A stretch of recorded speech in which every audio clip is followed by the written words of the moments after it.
Only one in the world. Original 80s Hong Kong runway piece, inherited from a wealthy French lady. If you casually scroll into a vintage clothing live stream on Chinese TikTok, the host's over-the-top descriptions might make you lose all reason. Within 3 minutes, after being bombarded by sweet talk and sugary sales pitches, you could already be frantically clicking to buy. Open up any live stream app and the host's voice is louder than a street market vendor. Ladies, this is a one-of-a-kind piece from the 90s and there's only one in the world. Original price over $300, but for my beloved family, in this live stream, just $5. An assistant waves the garment in front of the camera for barely a few seconds. You don't even get a proper look, but with good lighting, heavy filter, and a countdown timer creating tension, your heart starts racing. If you manage not to place an order, it's not because of your strong will, it's just that the host wasn't persuasive enough or the discount wasn't deep enough. And then, full of excitement, you place the order. You wait. You imagine how fabulous you'll look. And when the package finally arrives, you open it up. Is this really what you bought? Loose threads flying everywhere, stubborn stains that won't wash out, yellowed collars, and an unmistakable, rich history kind of smell. Congratulations. You've just gotten yourself a real-deal China-style vintage item. The word vintage, with its poetic undertones and romantic flair, originally carried a specific cultural meaning in Japan, Europe, and the US. It referred to garments full of history and character, pieces that could express individuality and taste, as if you were having a conversation with time itself. Whether it's an 80s retro jacket, 90s jeans, or a 1920s silk blouse, these clothes are time capsules, beloved by young people who care about sustainability and style. But once this concept sailed across the seas and landed in Chinese livestream rooms, it began to change, slowly diluted in the tide of commercialization. On platforms like Douyin and Kuaishou, vintage is no longer about nostalgia and personality. Instead, it's rebranded as limited edition, one of a kind, or never to be restocked again, all just marketing buzzwords. If true vintage is like a fine bottle of 1982 Bordeaux, aged, deep, and intoxicating, then China's version is more like expired cola mixed with artificial flavoring. Looks similar from a distance, but take a sip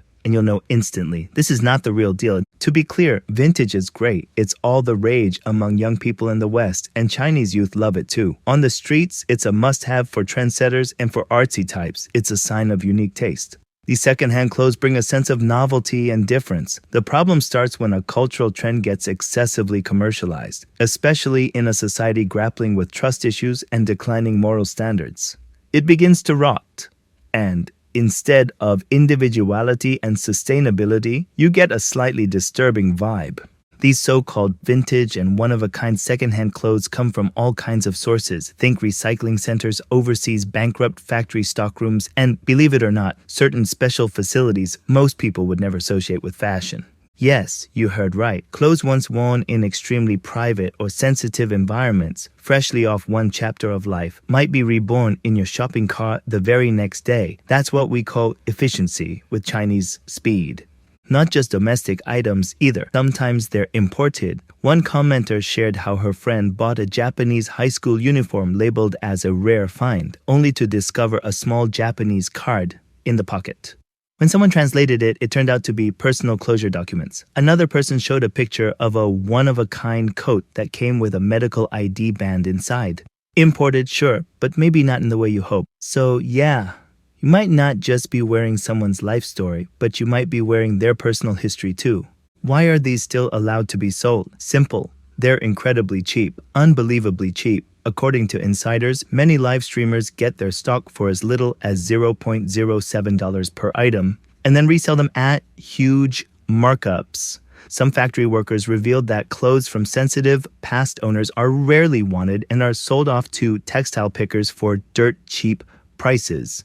Think about it. Someone's clothes may have just received prayers a few moments ago, and now they're at a rave on your body. That's fashion reincarnation at its fastest. On live streams, you'll often see rare vintage pieces going for $1.37 each. Sounds like a steal, right? Not really. These clothes were selected from warehouses that buy used garments by the kilo. Around $2.76 per kilogram.